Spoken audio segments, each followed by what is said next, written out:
آداب و تسلیمات۔ اجازت کے متعلقہ بات کریں گے۔ ویسے بھی آج کل اجازتوں کو معمولی سمجھا جاتا ہے، حالانکہ اجازت کا مطلب ہے اپنی روحانیت سے کسی کو متصل کر دینا۔ پھر ممکن ہی نہیں رہتا کہ عمل کارگر نہ ہو۔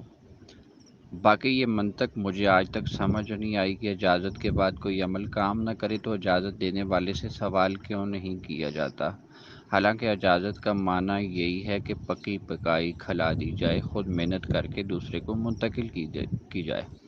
اجازت سے متعلقہ ایک بات یہ بھی ہے کہ جو شخص اجازت دیتا ہے وہ اگر خود عامل یا ذاکر نہ ہو اسم یا کسی شے کا تو وہ وبال کا شکار ہو جائے گا، کیونکہ اجازت کا مطلب ہوتا ہے ذمہ داری اٹھانا، ٹھیکہ لینا، اپنے ذمہ لینا وغیرہ وغیرہ۔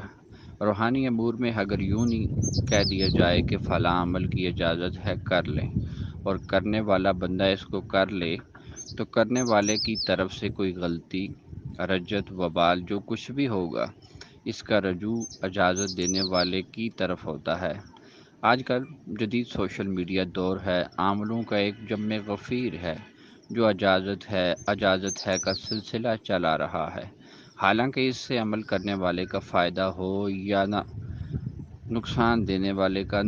اجازت دینے والے کا نقصان یقینی ہے۔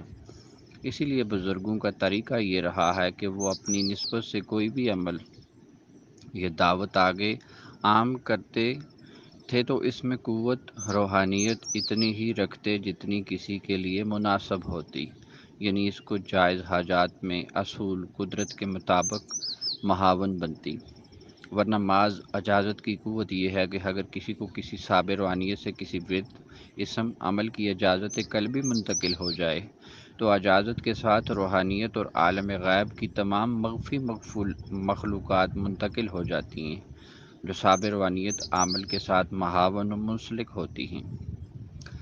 یعنی عام لفظوں میں سمجھیں تو صرف اجازت ہی سے ایک سادہ سے انسان کو عامل کامل بنایا جا سکتا ہے۔ اجازت دینے والا اگر یہ جاننے کا اہل نہیں کہ میں جس کو عمل دے رہا ہوں وہ اس کا مستحق ہے یا نہیں تو وہ صاحب اجازت ہو ہی نہیں سکتا، جب اس کو پتہ ہی نہیں ہے کہ اگلا بندہ اس کا مستحق بھی ہے یا نہیں۔ جب اجازت دینے والا کوئی عمل یا علم اجازت سے منتقل کرتا ہے تو اس کا مطلب یہی ہے کہ وہ صاحب اسرار ہے، جانتا ہے کہ جس کو عمل منتقل کیا جا رہا ہے وہ اہل بھی ہے یا نہیں۔ اجازت کی 3 قسمیں ہیں بنیادی طور پہ: اجازت لسانی، اجازت قلبی اور اجازت روحی۔ عمومی طور پہ عاملین یا عملیات میں صرف لسانی اجازت دی جاتی ہے، اور اسی کا سب کو پتہ بھی ہے۔